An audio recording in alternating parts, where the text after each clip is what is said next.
Yeah. Yeah, yeah, yeah. تليفوني عالصامت، تعرف أنا مش فاضي، موضوع مش ضابط. تعرف أنا مش فاضي، تتكلم عن شي غير ماني قدامي. أنا مش فاضي، تتكلم عن شي غير ماني قدامي. أنا مش فاضي، تليفوني عالصامت، تعرف أنا مش فاضي، موضوع مش ضابط. تعرف أنا مش فاضي، تتكلم عن شي غير ماني قدامي. أنا مش فاضي، تتكلم عن شي غير ماني قدامي. أنا مش فاضي.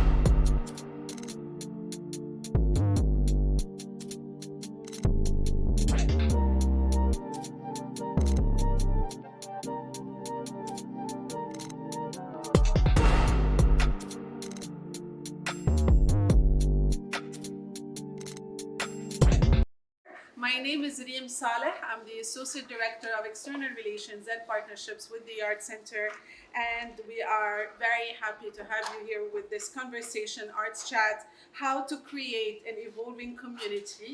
It is presented in partnership with the NYU Abu Dhabi Art Gallery and NYU Abu Dhabi's Career Development Center. This series is part of Off the Stage, which also includes community dinners, NYU Abu Dhabi's class visits, post-show Q&As, and the Arts Chat. To know more about Off the Stage, you can sign up to our newsletter, the Art Center newsletter, and you can also visit the Art Center's website and click on the Off the Stage tab. We are thrilled to finally welcome our panelists.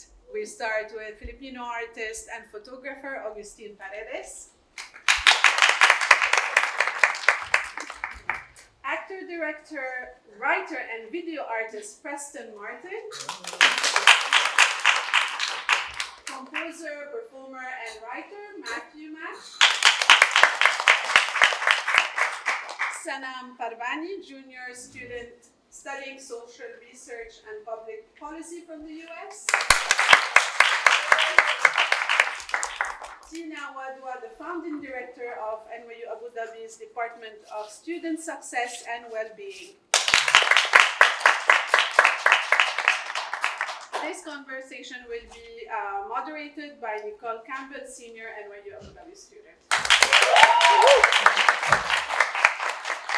Good evening, everyone, and welcome again to the first Art Chat of Season 8 on how to create an evolving community. Today we're going to explore some topics on the techniques involved in the creation and development of work that crosses cultures and builds communities. So welcome again, and thank you to our amazing panelists and audience for joining us today. I'd like to open up the conversation with a group question for Augustine, Matthew, and Preston. And Augustine, could you please lead us by going first? How do you build collaborative spaces for artists, being an artist yourself? For me, I think building community and building spaces for collaboration is really important for those that know your work, and you need to start from within your circle, and then eventually it ripples into bigger things. When I started collaborating with Filipino artists based in the Gulf, it started with Bernice, and then the co-founder of Sataran Collective. We kind of rippled along as we grew as a collective, and from then until now we've collaborated with a lot of Filipino artists that are not only in the UAE but also from around the world in diaspora. So yeah. That is a great question. It depends on the situation, the scenario. I work mostly in music, and I work a lot with musical theater, singers and actors. Sometimes people who have a lot of experience on stage, sometimes with people who don't have a lot of experience.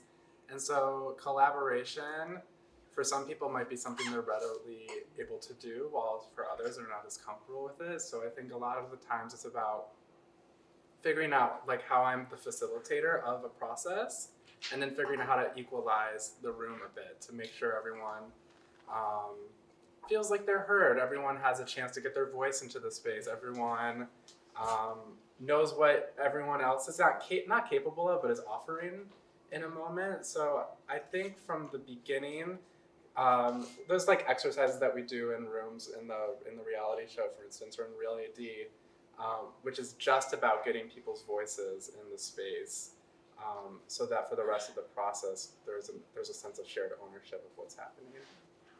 Yeah.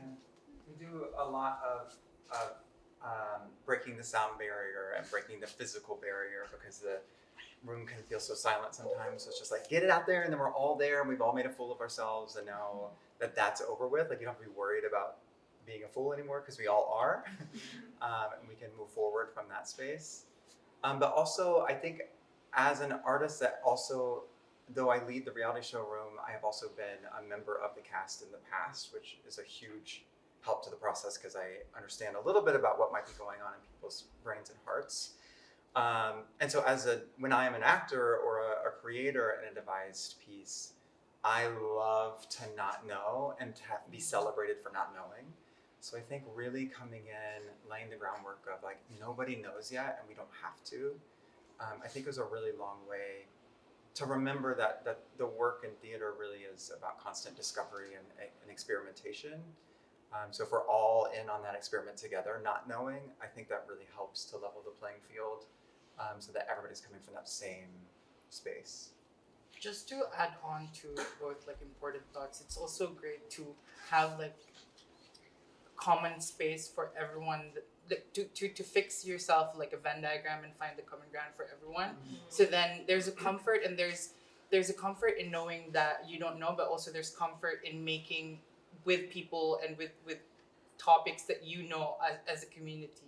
And from there, like you extend and you make like one small thing bigger by adding on to all the knowledges that come with the people that you're working with. That's beautiful. Thank you guys for that first question.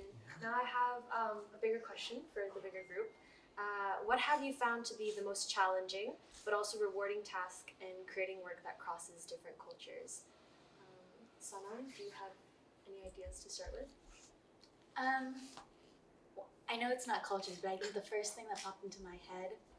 So I've been stage managing for about 4-ish years now, and I think two or three of those years has been through COVID. So it's not cultures, but working through COVID and time zones, especially with the reality show. We're working, last year on Zoom, we were working in 5-6 different time zones.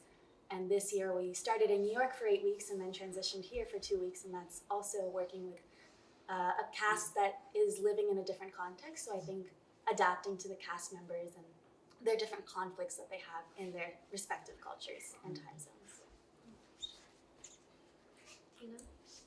Sure. I think, when I think about exploring topics across cultures, I think, it really reminds me of the work that we're doing in the Real AD show. So this idea that we're presenting mental health, well-being challenges that students might encounter, but wanting for the content to be relatable to all students. And so how do we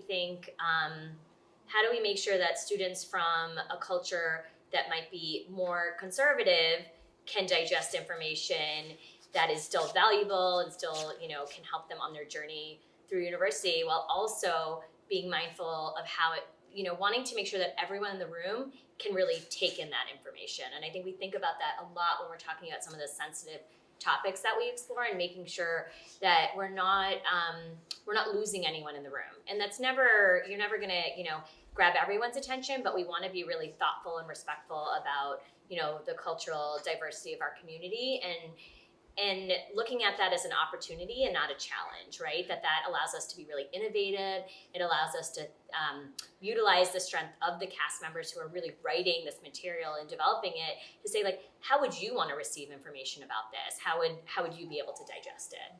Yeah, and having that common goal is extremely helpful in working through those challenges that definitely come up. So I would add that having that common goal keeps everybody in the same headspace, I think, which helps.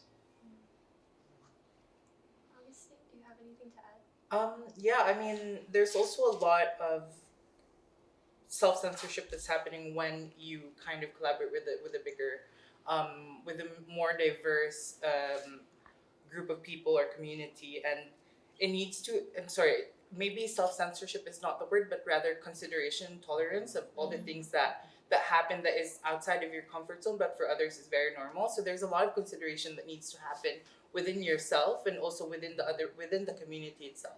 So there's a lot of collaboration that will happen once you kind of turn off that critical thing that you have in your brain to also like understand where the other person or where the other ideas come from. So I think in our rooms, something that happens occasionally is that when we meet a challenge, it probably means that needs to go in the show. So like we don't shy away from some of those things, and we really open up some of those topics, which can be uncomfortable, but then often whatever solution we're coming up with in the room to be more comfortable and considerate of one another is very likely the message that people in the audience might need too. So trying to bring that into the work is often the way to go to. And then you realize for, an audience member, it really normalizes what's going on in your head. If it's playing out on the stage, you're like, oh, that's what I was thinking about. And so I think it really allows for multiple voices to be heard within that space. Yeah, I really loved what Augustine said about censorship, the line between censorship and then consideration. I think that's something I grapple with in a lot of spaces of collaboration. If you're thinking the opposite of collaboration is I'm just going to make my own thing by myself. So I can say whatever I want to say. I don't have to deal with anybody else's opinions, personalities, perspectives. In that space, I could just say whatever it is I want to say, and I can make the thing that I want to make, right? And then when I'm collaborating, there's a lot more yielding. There's more sensitivity. I have to have an antenna up for what else is in the room. Preston and I have the luxury of working with a cast in New York of mostly American students, all American students. And then we get to work on this show where everyone is from a different country. And I have found working on the Real AD with this international group that their solutions towards problem solving are so multidimensional that I'm like, when we get to the end of it, I'm like, I never would have been able to get to that point on my own. Like there's something else happening from all these different perspectives. So there are pros and cons in some ways, because if I'm doing it by myself, maybe I'll be more efficient. Maybe I'll get to do it exactly the way I want, and that'll feel good to me. But maybe I won't be as surprised. There's also, sorry, I feel like I'm just blabbing, but also like from personal experience as a queer person that's practicing within the arts and culture sector of the UAE, I'm not saying that I'm not confronting, I'm not changing anything within the context of the laws that are here, but rather when I put my work out there, just knowing the fact that I am queer and like being able to own that as a maker of art, as an artist, I don't have to confront like violently and contort the laws that are around me, but rather I'm considering and I'm censoring. So then when people look at my work, they're not offended, but they can clearly hear and see what I'm planning. I want to show them, but also I'm considerate of the things that have happened way before I came here and started making art. So there's a lot of not only self-censorship, but a lot of consideration, but also a lot of tolerance, and there's a lot of accountability that is need to be asked for and also need to be given by the artist and the viewer. I guess that kind of also speaks into the sort of legacy, I guess, that you're building by being such a trendsetter in what you do. And I guess that kind of also leads me to the next question, which is actually for Preston. But as the longtime director of the reality show for all of the NYU campuses, New York, Abu Dhabi, and Shanghai, what do you think has helped you the most in staying inspired and creative in making new communities and art each year in addition to the legacy of the reality show? Yeah, I mean, having new brains and bodies and hearts in the space every year is that inspiration, and knowing the growth that's going to happen because the project just gives so many new tools to people, which I don't claim. I think it is a product of the room, not Preston, not Matthew. It's everybody. That keeps me inspired to be like, where are these humans that I get to meet at the beginning? Where are they gonna be at the end of this process? And then for some folks who come year after year, seeing like, then they come after their school year and then like, oh, now they've made more progress, and then they're gonna be another summer's worth of growth. It's so exciting. And also to know that the creator of the reality show was Elizabeth Swados, who was a trailblazing theater artist in New York City.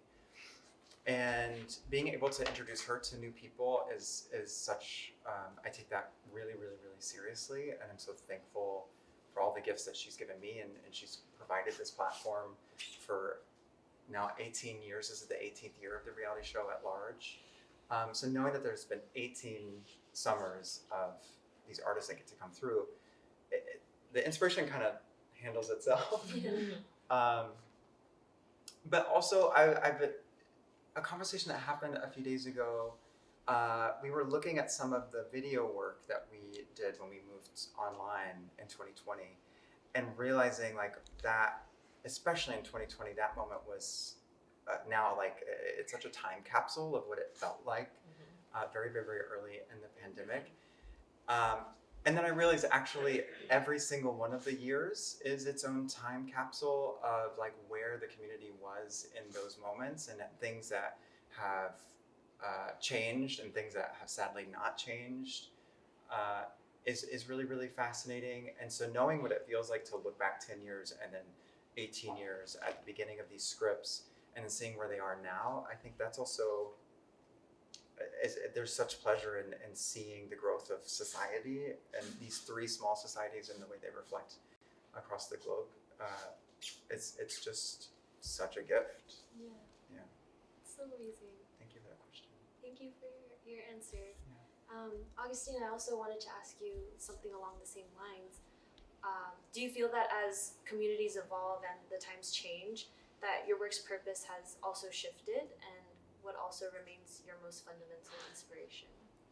I mean, having been in the UAE for about 6 years and like continuously practicing art alongside commercial work, it has given me a lot of time and space to actually look at what is outside of my practice and seeing it evolve. I mean, the city in itself, the landscape is ever evolving, and it's like when I came here to what it is now is very different, and it is no denying that my work also has changed from that, and that is because of the communities that I'm part of, because of the people that I meet, and also because of the places that I've been to.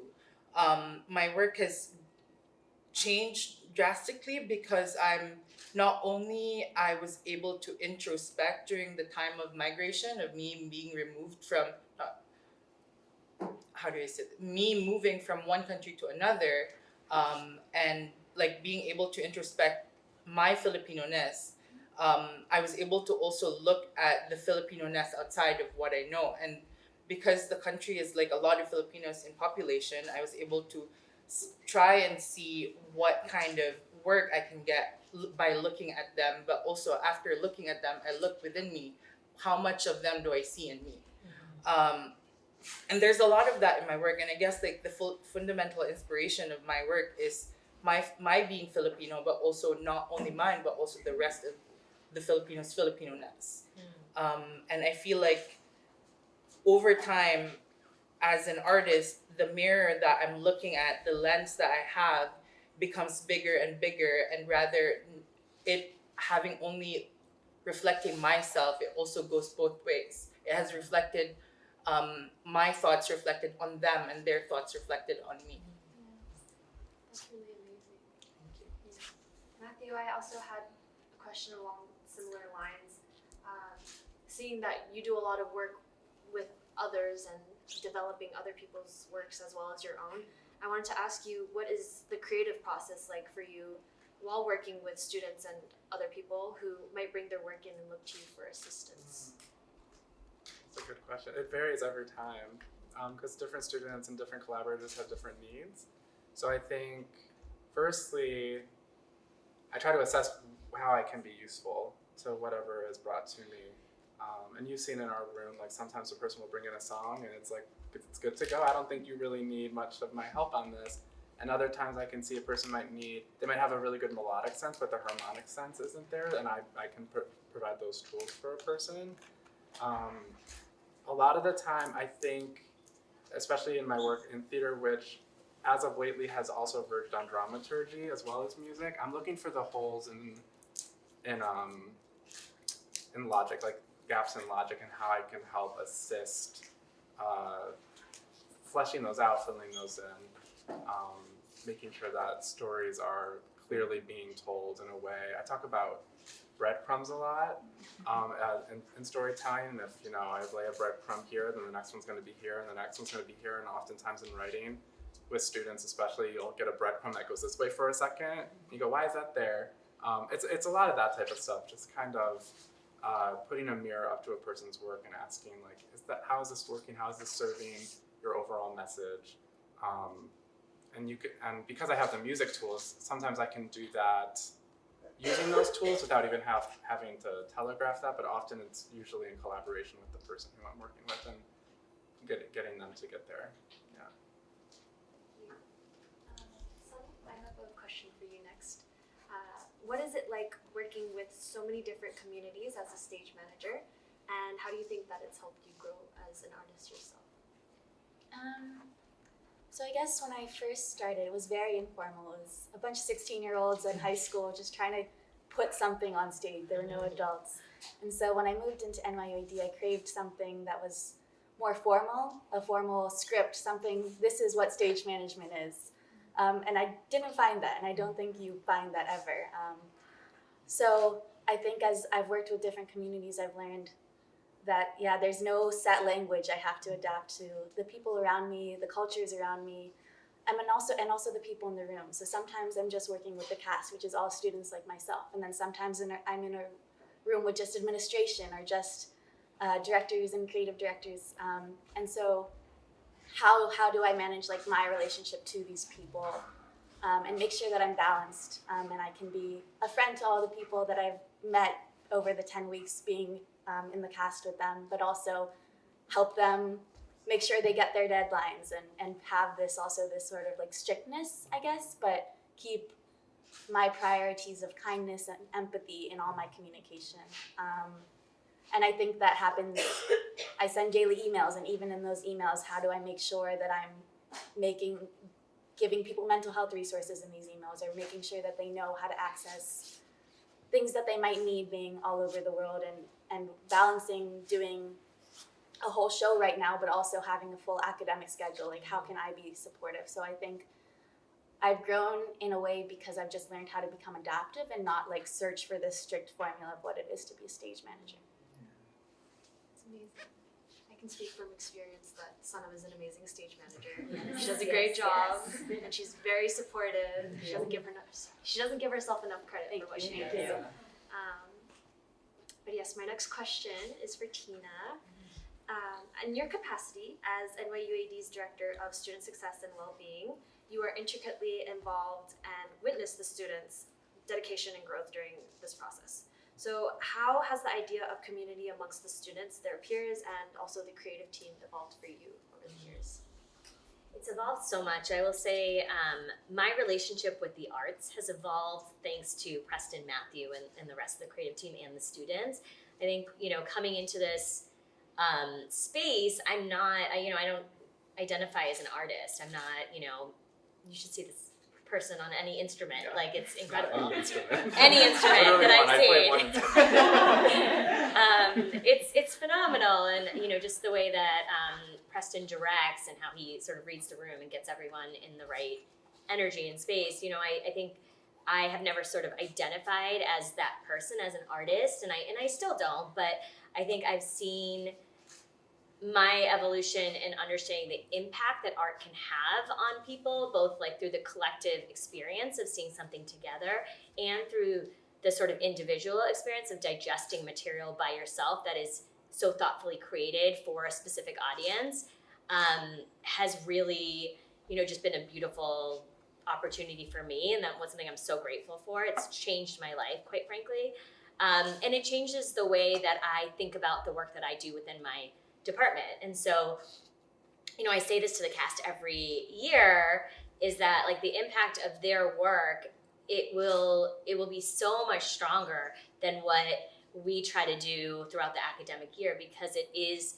through a lens of art. And so I think that evolution for me, when it comes to thinking about how I was or who I was in the space year one, which was like maybe 2014, I think, or 2015, to who I am now in that space feels very different. I think it's a much more of a, a collective experience. I think have developed such strong relationships with Matthew and Preston. I think of them as close friends and people who I really, admire and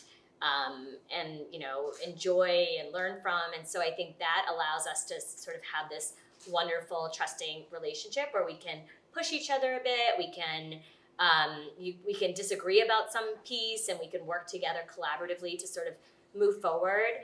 And I think with the cast, it's just also been really a beautiful process, just, sitting with them, and we do something called roundtables where we come together and we talk about a topic. It could be a topic like, adjusting to university life, or roommate issues, or mental health concerns. And so we're sitting in a circle, and that lends itself to just like having dialogue about how those experiences have impacted those students individually, and how like the way in which they want to make sure it's framed to the community. And I've learned so much from them in that process, because I have a sense of how I think some of these topics, which is, the day-to-day of my work, should be, expressed to the community. And they have really challenged me to look at it differently and really understand the lived experiences of students in a way that I never could without this sort of artistic framework or artistic lens. And I said this before, but like it's changed me. It's changed the way that I think about the way in which we can utilize different mediums to give individuals pathways to healing and to understanding themselves better. Thank you so much for that. I have my next question for Preston and Matthew, but before I get to you, I do want to address to the crowd that towards the end of our discussion, we will be having a Q&A. So if you want to have some questions ready, and you can ask our panel. Therefore, I will be moving on now. Preston and Matthew, what is it like working with an ever-changing community, with the reality show, with the cast changing every year? Do you feel that it's kept you inspired? You already kind of answered this, but I'm going to ask it anyway. Do you think that has kept you inspired and creative, or are there years where it's felt tougher than before? Yes, and yeah, both. I cherish this project so much. I feel, I mean, I've said this before, but I keep getting older, but the students stay the same age. And so when I started this, I was 25. I'm 33 now. And a person changes over time. And so getting to revisit, I also went to New York University for undergrad. So in a way, I feel like every summer I'm revisiting this version of myself. And the lessons keep applying in my adult life, the same things that 18, 19, 20-year-olds are writing about, I need to hear still. In New York, I invite my peers who are my age to come see the show, and they love it. And every year is different, every group is different. I am so grateful for the community over the last 8 years. I don't know how many students now that have gone on to be performers, people who've come into the program not studying the arts and then, transitioning to that, like really moves me. And yeah, it's just an ever turning gift that keeps returning and growing and blooming. In terms of the difficulties of it, there's personalities, there's dynamics, all those tensions are still there. Some days do I feel like, I don't want to go into the space? Yeah. But I think that's with any job. And I always tell myself, I chose a career in the arts because I wanted to enjoy, my career. Like I didn't do something else. I did something that I knew brought me joy. So if it's not bringing me joy, then I need to really consider it. So, yeah, I just really love the work here, really. I mean, I would say so many of the same things. I just know I'm a better person because of each year having a new group of people teaching me. And I know amongst my friends that are around my age, many of them have kind of stopped thinking about. Some people are just getting a little bit stagnant in their thought processes on how to be a better member of this world. And I'm learning so much every year because there's a new wave of ideas every single summer. And so I get excited when I can bring that to my peers. The difficulty for me sometimes just goes with if we have a really new, like in New York this year we have a really new group of folks.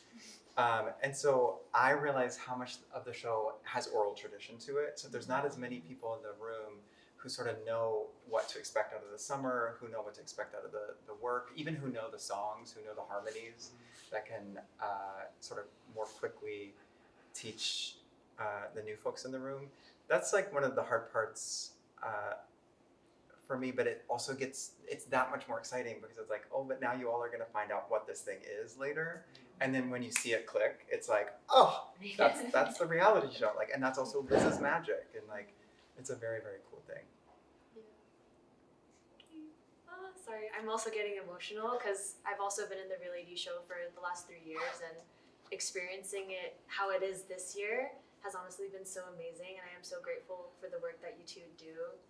And yeah, it's amazing being able to have built this community with you all over the last few summers. Back at you. A lot of gratitude back at you, Nicole. Thank you. Yeah. Okay, anyway, topic change. Augustine, I have a question for you.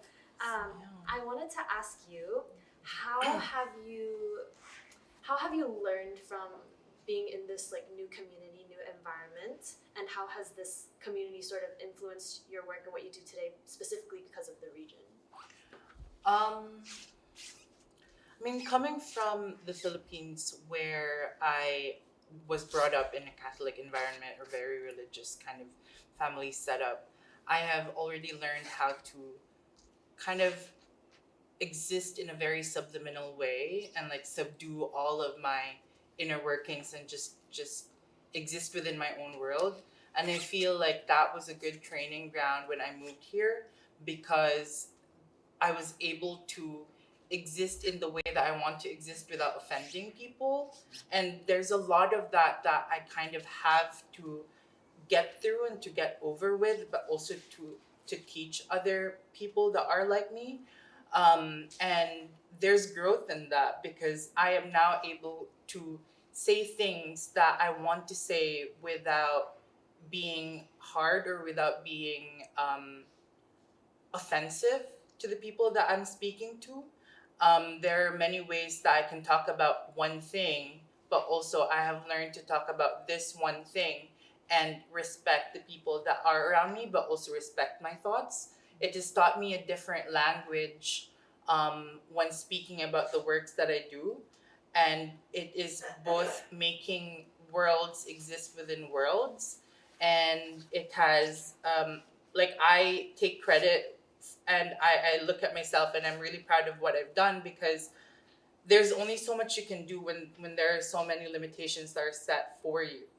And to learn how to weave through and to learn how to contort your body and your brain and your thoughts and your words and your work is a talent on its own.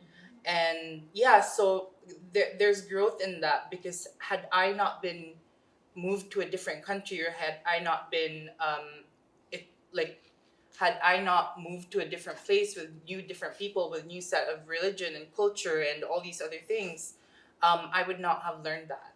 And that in itself is art, and that in itself is something that I can treasure, and that in itself is something that I can actually teach other people through the things that I've learned and through my experiences.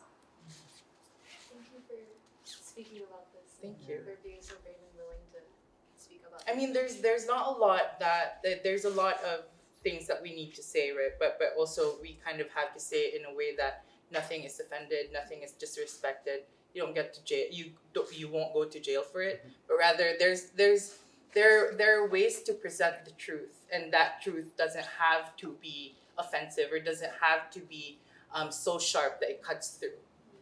It just has to be there. Yeah. Working in the Real AD community, I feel like a lot of the work is also based around kind of like tolerance and acceptance. And so how do you think that these kind of issues that Augustine was also speaking about kind of plays into the show? And this is open to anyone who would like to answer. Yeah. This is I think that's the work that we Yeah. primarily are Yes. doing.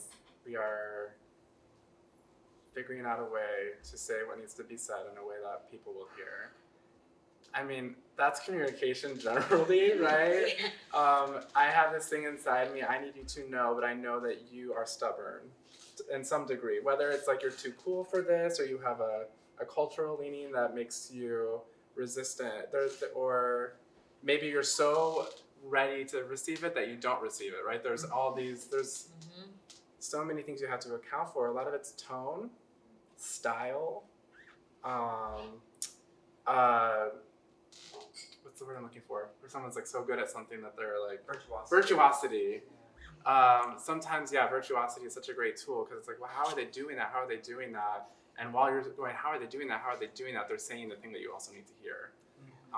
So there's all these different tools that we lean into, and sometimes we have to do a temperature check and go, wow, this isn't. We love this. This is what I would want to hear, but I don't think this community will hear it if it's in this form. So let's go back to the drawing board.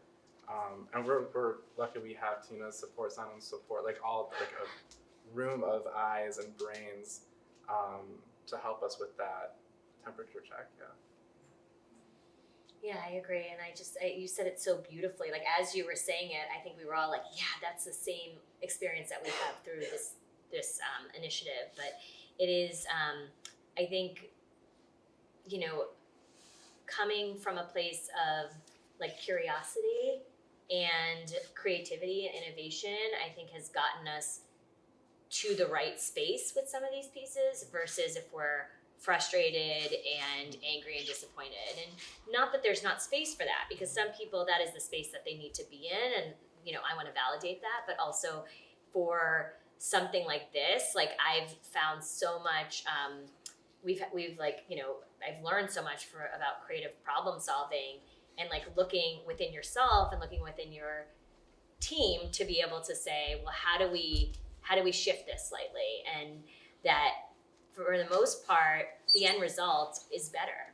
And that we've had to work harder, and we've had to be more creative, and we've had to have some tough conversations. But when we get there, it actually lands. And that's something that I think we all step back on, and we're really proud of that. And we're like, this felt right for our community. And sometimes we miss the mark, and we learn from it the next year. It's not perfect, right? Sometimes we miss, and we err on the side of being too careful, we err on the side of being too direct, and we miss the mark, and we hear from our community, and we take that in, and we receive that. I think that's also why art exists and artists exists in that same realm, is because like we only have, say for example, we only have one truth, we're fighting for the same thing, but artists make it better to be heard and to be seen. So say for example, you're a songwriter, you're a singer, and you're angry about one thing, you make a song and make it so catchy that people doesn't get them out of this. So like you're basically saying the same thing but in a different melody. So and I take like a lot of inspiration from David Warnowitz when like he's angry, yes, but also he's creating beautiful art by burning houses. So that is art and activism. But also there's a lot of Joan Didions in the world where like they write about things and they put themselves at the center of it, and because she puts herself at the center of it, people look at her, it's like, okay, I'm going through the same thing as her, and this is how she dealt with it. Maybe she's saying the same thing as I'm saying, but she's just got the words for it. So I think like artists have this privilege and not responsibility, but like a huge privilege to say things that people cannot say. That's why sometimes it becomes heavy for them, because then it becomes into a responsibility that they kind of have to say it, because others can't or wouldn't or should not find the words to say it. Yeah, it's like a burden. Yeah. I really want to lift though what you said about like there is an art to it. Like I think it was in the world of like contorting oneself to be able to say it, to be heard, but to actually be heard, and focusing on it as an art as opposed to a limitation. But like when these things come up, we always try to see it as an opportunity at all times. Because the second it becomes a limitation, what Tina said, then there's like no forward motion to be had. There's no path forward. But if it's an opportunity and you can think of it as a way of cultivating your own art, the art of the art making can really take you a far away. Yeah. All right. I want to have one last quick question for you all, and then we can move on to our Q&A. just what are some things that you've built in terms of your evolving community and the work that you do that you really hope to see continue and flourish?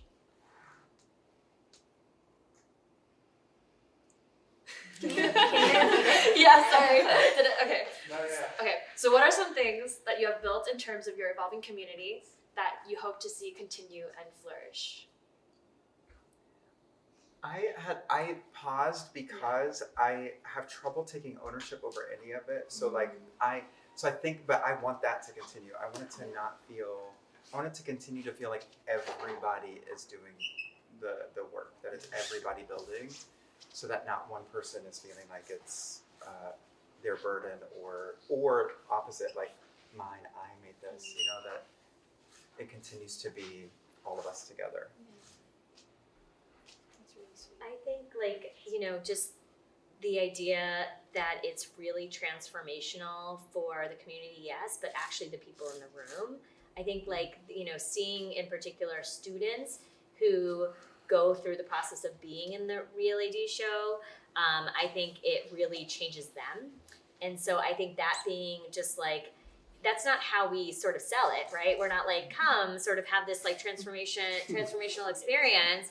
We talk about like support your community, but in the end, I think it actually, or I hear from the students and I think I see that it actually transforms them. And so I think that's a really beautiful piece that we don't talk about in the process, and that is really thanks to the work of Preston, Matthew, and others in the creative team.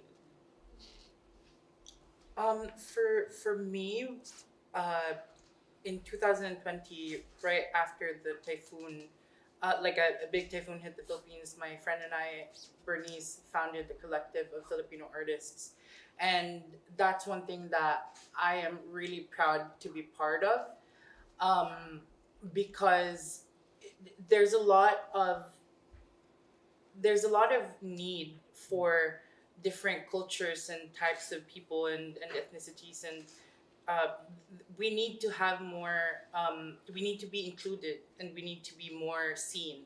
And for us to exist as a collective, that makes our voice stronger and louder, and also make our work be seen as not just one thing, but also like a multitude of many things.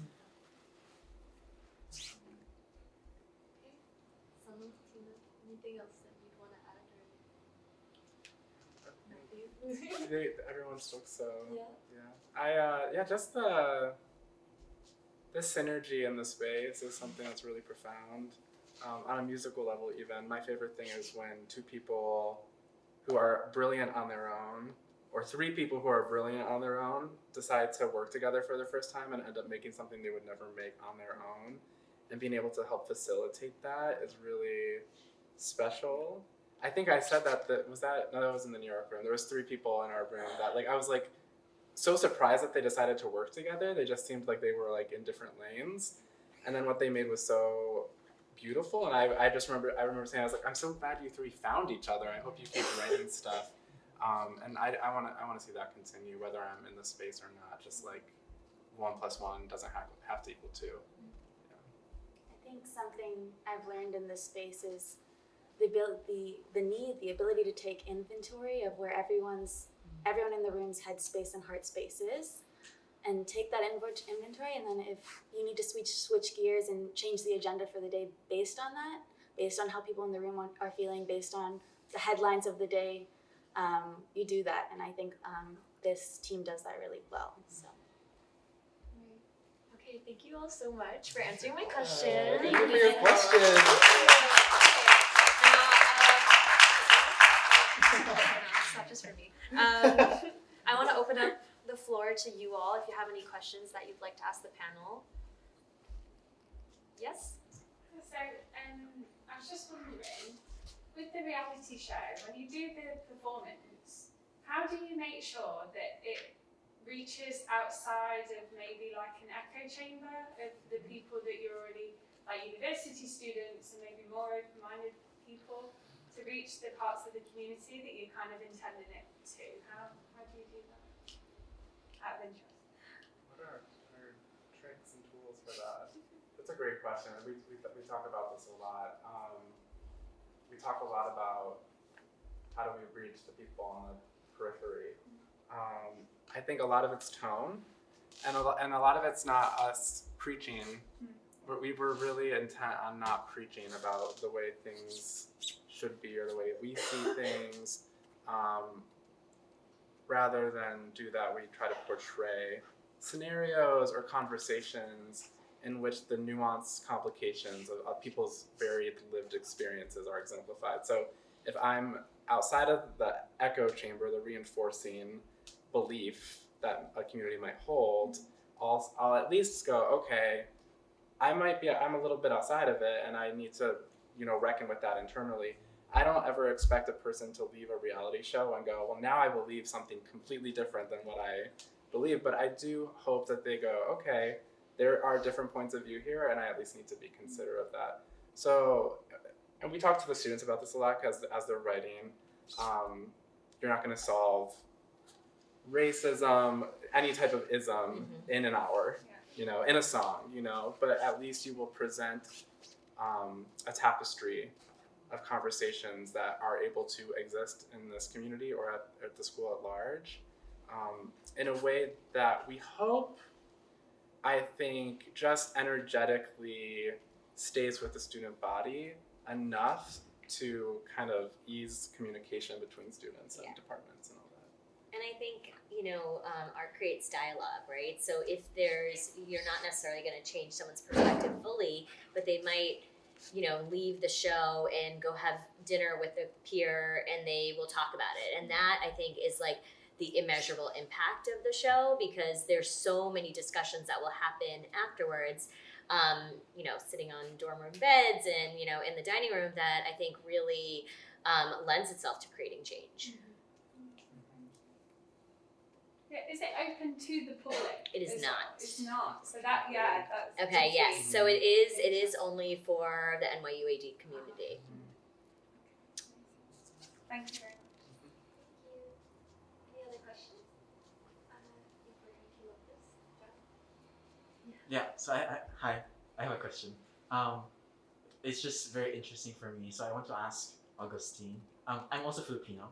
My question is, how he said something about building this collective with Bernice, and I'm curious as to what steps you took, because I don't think there is a blueprint in making this kind of collective, compared to, for example, Real AD maybe, who has been already for 18 years doing all these stuff. I'm curious as to what you did, and because although it is needed, I don't think the society pressured us to make this kind of collective.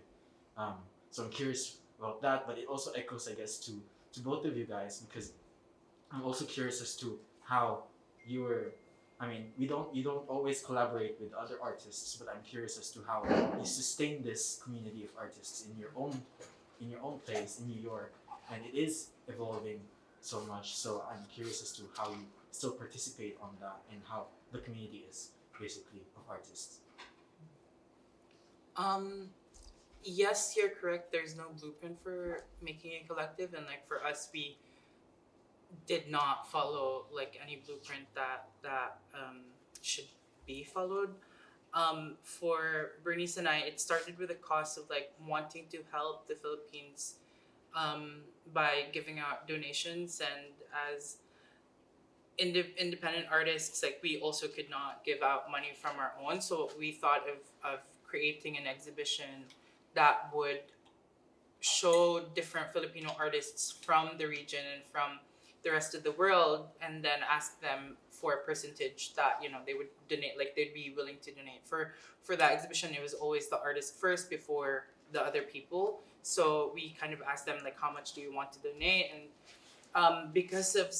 by staging that exhibition, there were people that came and were interested to be part of the conversation, to be part of the dialogue. So we took their contacts, we took their details and asked them what they're interested in participating at. Built a website, created an email, created a WhatsApp group, and and then from there, few programs have come, and other institutions have wanted to collaborate with us, and through that, we were able to reach out to different Filipinos within that community, the one that came to us. And we kind of shared our platform for them. So I think it grew naturally, and it was not a forced kind of initiative. It just like our WhatsApp group, say for example, is now beaming with like 50 participants, 50 contacts, and in that 50 there are people that are looking for jobs, and some people are sharing job postings from their own companies. And although we are not actively in the institutions as much as we were last year by hosting like poetry programs or film showings, our community is within ourselves, and that's what we're here for. We cultivate the opportunities that come, and like we extend what little space we have to the rest of the people that want to be part of it. So there's no sign up sheet, there's nothing. It's like, if you want to be part of it, come let us know, we'll make you part of it, because we do not want to have limitations for artists. I would say just a little to add is it always starts with a need, something that is lacking in the community, and finding out if you have something to offer to support that need. And that, like you were saying, Augustine, like you'll find out that everybody has a different lane, a different role that they might be able to play. There's money, there's art, there's storytelling, there's connecting, there's recording. There's like so many things you could offer to fulfill the need, and that's sort of where some of the seeds start.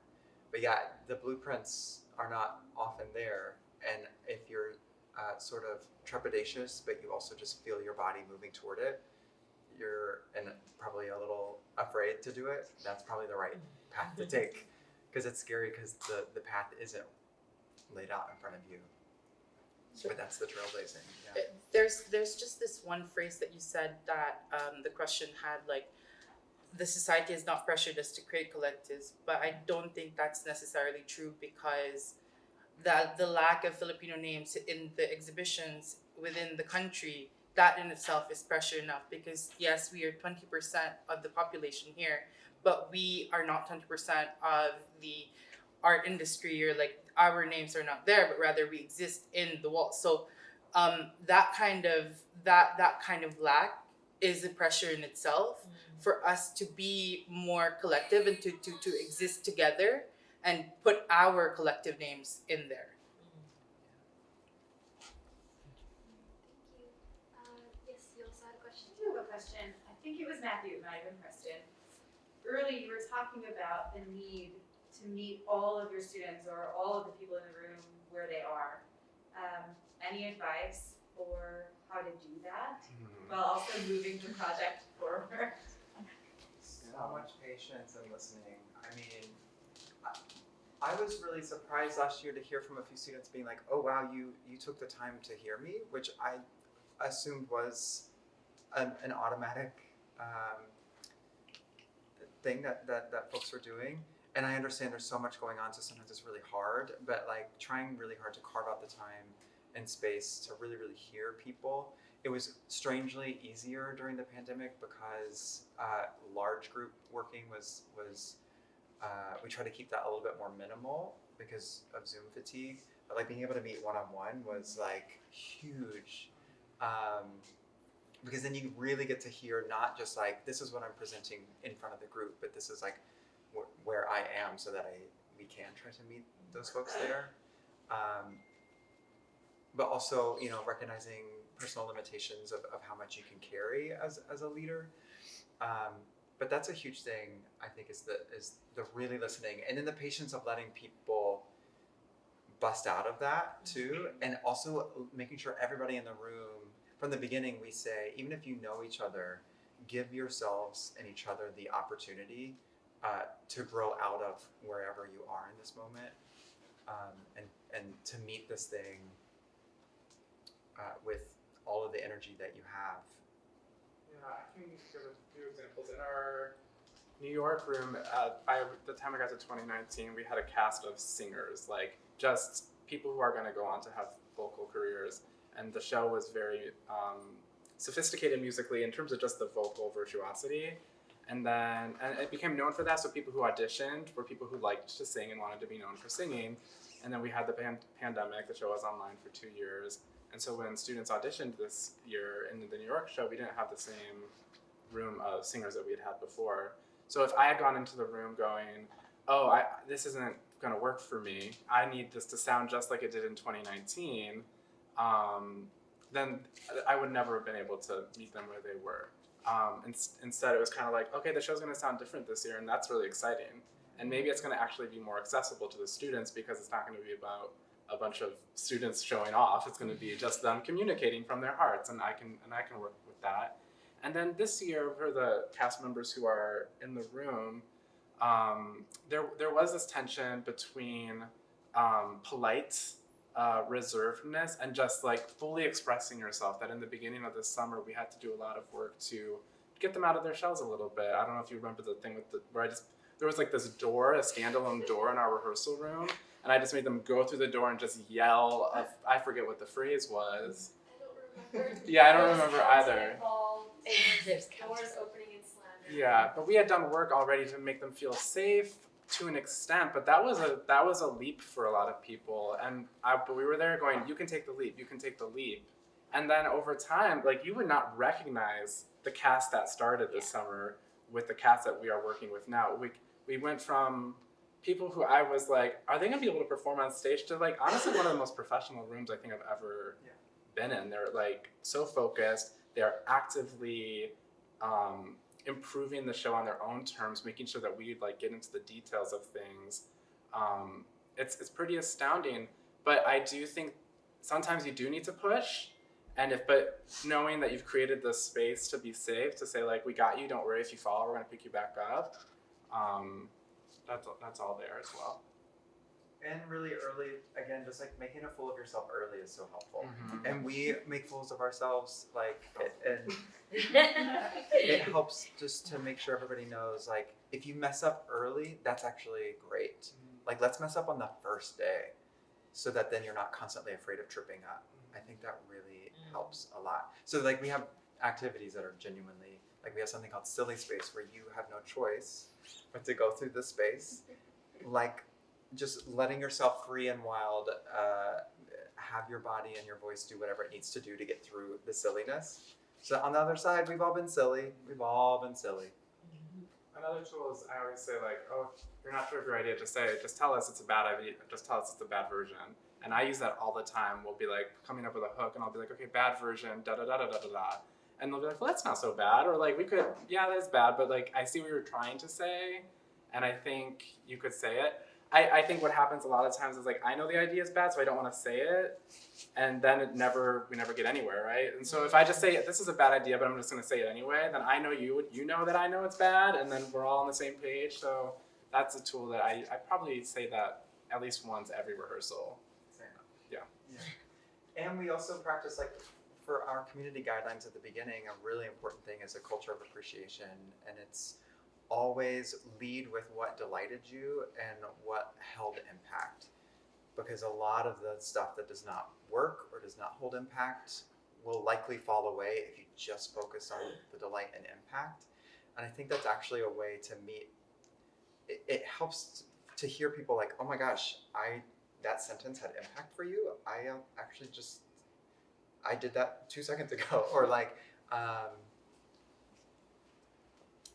people will surprise themselves at how they're affecting the room, which then gives people the courage to kind of move forward, to go even beyond where they are at, where we're meeting them and then ushering them through. Thank you guys so much for answering our questions, and thank you all for being here and for sharing your questions with us as well. Yes. Thank you, Nicole.